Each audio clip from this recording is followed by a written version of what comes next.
বন্ধুরা, আপনারা দেখতেই পাচ্ছেন এই দিনে লাখো লাখো মানুষের ঢল ছাত্র এবং জনতা হাতে হাত রেখে আওয়ামী লীগ স্বৈরাচারের সরকারের বিরুদ্ধে পতনের সূচনা ঘটিয়েছে। আওয়ামী লীগ সরকার এই বাঙালি জাতির উপর অনেক নির্মম নির্যাতন চালিয়েছে। এই আওয়ামী লীগ স্বৈরাচার সরকার একটানা 17 বছর জোরপূর্বকভাবে দেশ শাসন করিয়ে বেরিয়েছে। এই আওয়ামী লীগ সরকার দেশের সম্পদ বিদেশে পাচার করিয়ে বেরিয়েছে এবং লাখো কোটি কোটি টাকার সম্পদ আত্মসাৎ করিয়েছে। দেখেন, আপনারা একটু চিন্তা করে দেখেন, আওয়ামী লীগের সরকার যদি জনগণের যদি ভালোই চাইতো তাহলে দেশের সম্পদ কি বিদেশে পাচার করতে পারতো? কখনোই পারতো না। তারা চাইছে নিজের স্বার্থের দিকে, দেশের স্বার্থে না। তারা দেশের স্বার্থ ভালো বুঝে না, নিজের স্বার্থ ভালো বুঝে।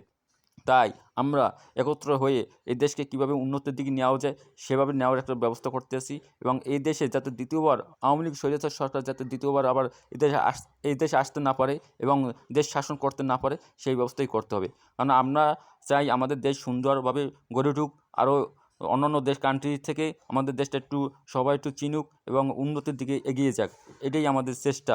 কিন্তু এই আওয়ামী লীগ সরকার বারবার বারবার আসতে চায়, বারবার ধ্বংস করতে চায়। তাই আমরা সবাই একত্র হইয়া এই দলকে যাতে আর দ্বিতীয়বার এই দেশের ভিতর ঢুকতে না পারে সেই ব্যবস্থাই করতে হবে। কারণ আমাদের দেশ আমাদেরই করতে হবে, আমাদের দেশ আমাদের সুন্দরভাবে সাজিয়ে রাখতে হবে। এটাই আমাদের বাংলাদেশ।